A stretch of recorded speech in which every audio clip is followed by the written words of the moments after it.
Live from the Washington, D.C. area, it's the Inside Scoop, EmeraldPlanet. All the ecology news that our viewers want to know. Now, here's your host, Executive Director of the EmeraldPlanet, Dr. Sam Lee Hancock.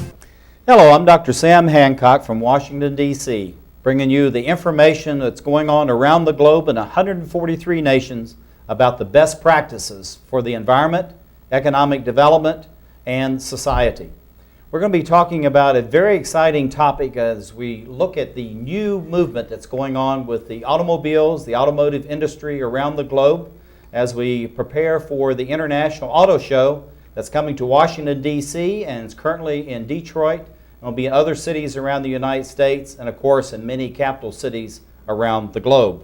So thank you for being with us. And I have three experts that are going to be talking. The first one is going to be Charlie Stringfellow, who is the chairman and CEO of Brown Automotive Group, and he's the chairman of the International Auto Show. Yes. Charlie, welcome. Thank you. It's good to be here. Thanks for having me.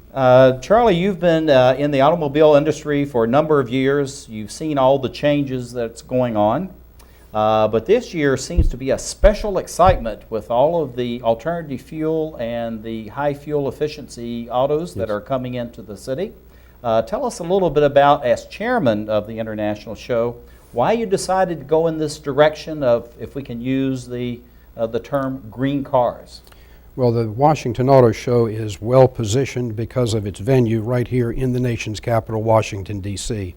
And what better forum to have the latest and greatest in technology from not only the original equipment manufacturers, the manufacturers of the cars we drive today, but to have a lot of the new industry types that are springing up and bringing new alternative fuel and alternative thinking technology to the car industry and helping to improve upon what we have today and what we'll see tomorrow.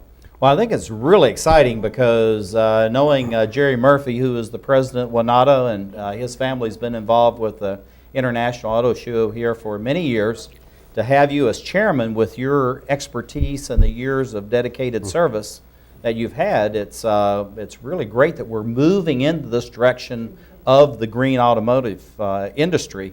So in looking at developing this theme for this year, what are some of the different ideas that you looked at, and how did this show evolve?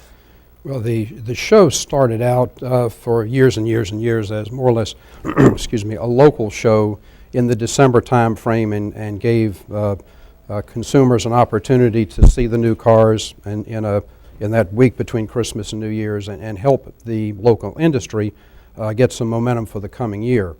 But the decision was made several years ago to try to take the show from where it was up to a Tier 1 show, which would put it on the same venue, or the same platform as Detroit, Los Angeles, Chicago, New York, and even rival some of the international shows. Such as Beijing, Tokyo, and some of these shows. Frankfurt, Paris, exactly. Great, okay. And with the seat of power here in Washington, the policymakers, the decision makers, and the folks here that will drive what we do in the future, a great opportunity to bring those manufacturers who are building the products and those people in government telling us what we need for the future together in one venue, one forum. Now, I think it's really fantastic because what you've done is you've taken the automobile industry itself, which is both domestic and international, because you have some 50 companies, I believe, are going to be exhibiting here. And then you have the U.S. Department of EPA, which is Environmental Protection Agency, Department of Energy, and some of the other major departments with the federal government. And then also we have a great number of embassies that are getting involved this year for the first time. So how did you bring all three of these groups together? Foreign embassies and governments, federal government of the United States, and the industry itself? Well, clearly it was a coordinated effort, but we created what's called the Advanced Technology SuperHighway.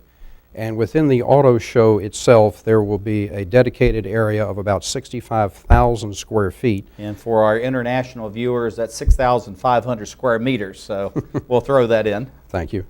And we have put all of the advanced technology in there, and the area, the 65,000 square feet, will be divided into approximately 9 different areas representing safety, advanced gasoline technology, diesel technology, biofuels, electric technology. All these different technologies will be in different areas, and it'll be clear for both policymakers as well as the public to see them, to learn about them, and talk to the experts who are there, working on the R&D to explain it to everybody.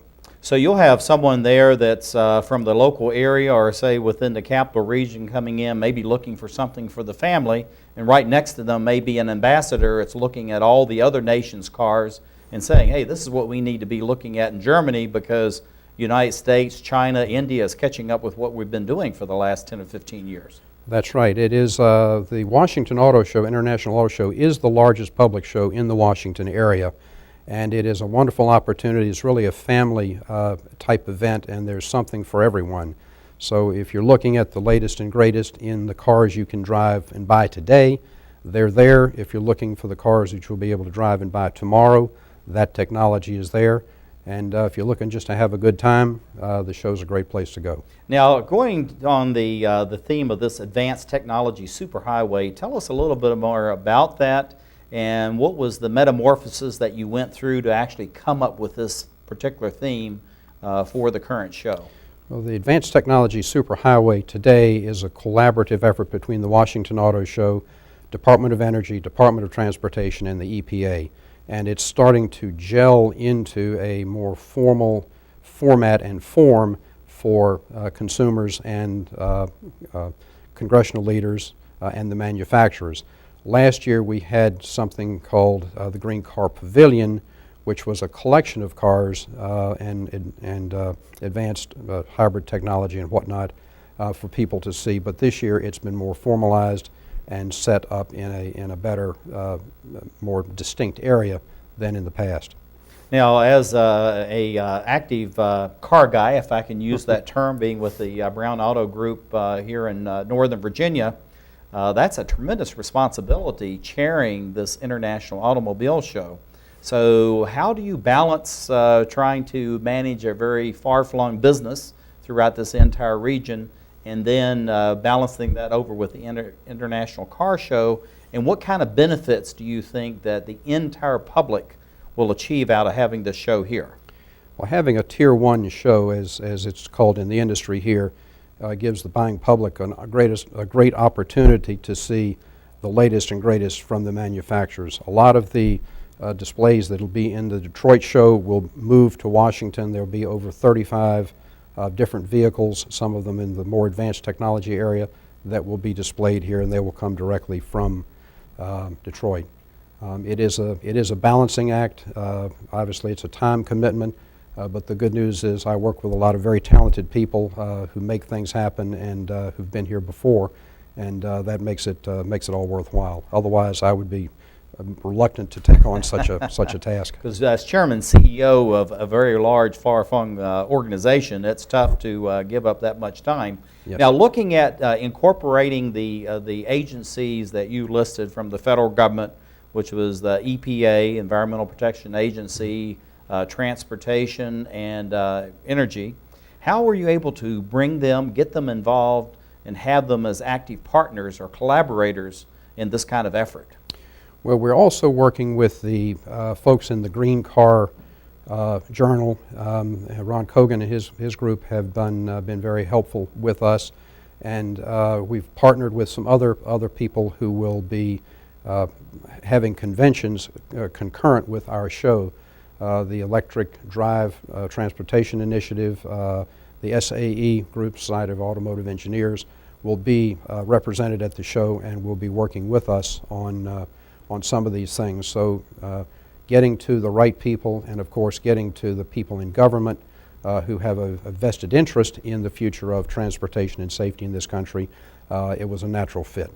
I'm going to show a few of these slides that we talked about, Charlie Stringfellow, right before we started the show.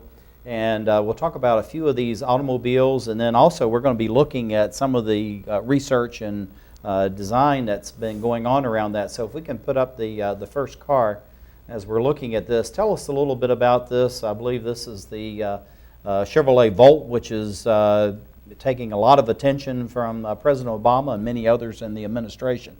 The Chevrolet Volt is a very unique and interesting car. It has gotten a lot of press. It is a gasoline engine alternative with electric motors driving the wheels. So it operates much as a diesel electric locomotive that you see pulling freight trains down the tracks. It's been very well received, and it should be in production very, very shortly. Now we're looking at an international automobile. This is a Mercedes-Benz. Tell us a little bit about this, if you can.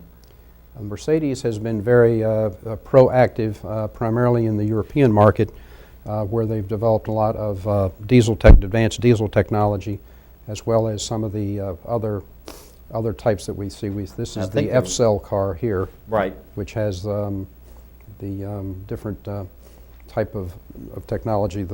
I think they're using the hydrogen as one of the areas that they're getting at. And I'm going to put up this slide in the backdrop here.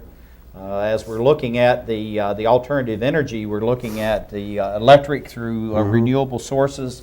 In this particular case here, as far as the Novozymes, they're looking at the whole thing of taking biomass. You can see here Charlie Stringfellow, and trying to produce fuels that will actually come from the United States itself instead of being able to import. So the public and the federal agencies, as they're coming out and involving themselves in this year's International Auto Show, what do you see as an outcome?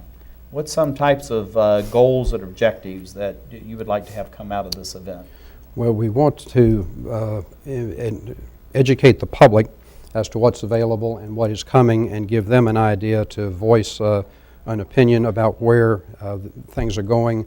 We want government and industry also to work together and find ways that are good fits for what we're trying to achieve, which of course is to reduce the dependence on fossil fuels from abroad, and oil, and to improve our lifestyle here with less carbon footprint with the various vehicles. So we have about 30 seconds left, and I'm going to give you about half of that time so I can get out of this segment and on to the next. What would you like to share with the public in these last 15-20 seconds? Well, I think there's a tremendous opportunity for the public to come down to the auto show. You can reference it at WashingtonAutoShow.com, www.WashingtonAutoShow.com, and check out the website. Make your plans. The show runs from the 27th through the 31st, and it's a great opportunity. And look for the alternative fuel cars from the EmeraldPlanet. Thank you for being with us, and we look forward to being with you soon.